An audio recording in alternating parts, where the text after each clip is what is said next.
Welcome to the Morning Update. I'm Erin Ramsey. The states have decided not to increase the quarantine requirements for international travellers despite the emergence of the new strain of COVID, Omicron.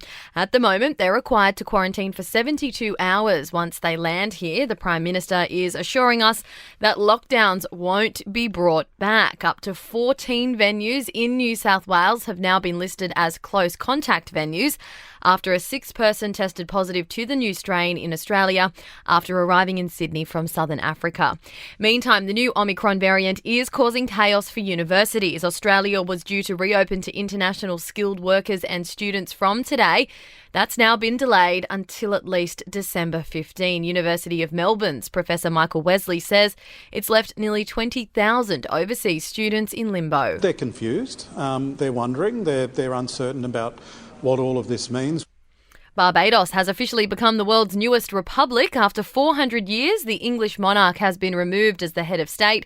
Prince Charles looked on as Queen Elizabeth's royal standard was lowered and Sandra Mason was declared the first president of Barbados. Debate over the pandemic bill continues in the Victorian Upper House. The Andrews government is attempting to push through the legislation after securing the support of Transport Matters MP Rod Barton. Queensland remains on high alert as floodwaters continue to rise. Residents in Inglewood near the border town of Gundawindi have been urged to evacuate due to widespread flooding there. Police have made an emergency declaration for the entire town.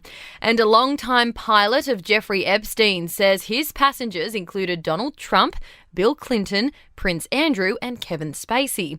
Lawrence Sosowski Jr. has given the evidence on day 2 of the trial of Epstein's associate, Ghislaine Maxwell. To sport now, and the Matilda's clash with the US last night in New South Wales ended in a 1-1 draw. Kaya Simon scored the equaliser late in the game. And in cricket, Alex Carey has won the battle to replace Tim Payne as wicketkeeper for the first Ashes test in Brisbane. Rival Josh Inglis has been released to return home to Perth. In entertainment news, Adele has announced that she will be taking up a Las Vegas residency next year. The megastar will perform weekend shows at Caesars Palace from January to April. Last week, Adele's new album 30 became the best-selling album of 2021 in its first week of release. Olivia Rodrigo is one of the big winners at the Apple Music Awards, taking out the Breakthrough Artist of the Year, Album of the Year and Song of the Year.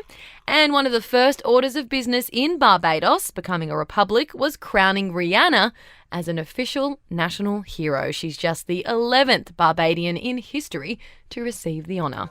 That's your latest from the Nova podcast team. We'll see you this afternoon for another episode of The Update.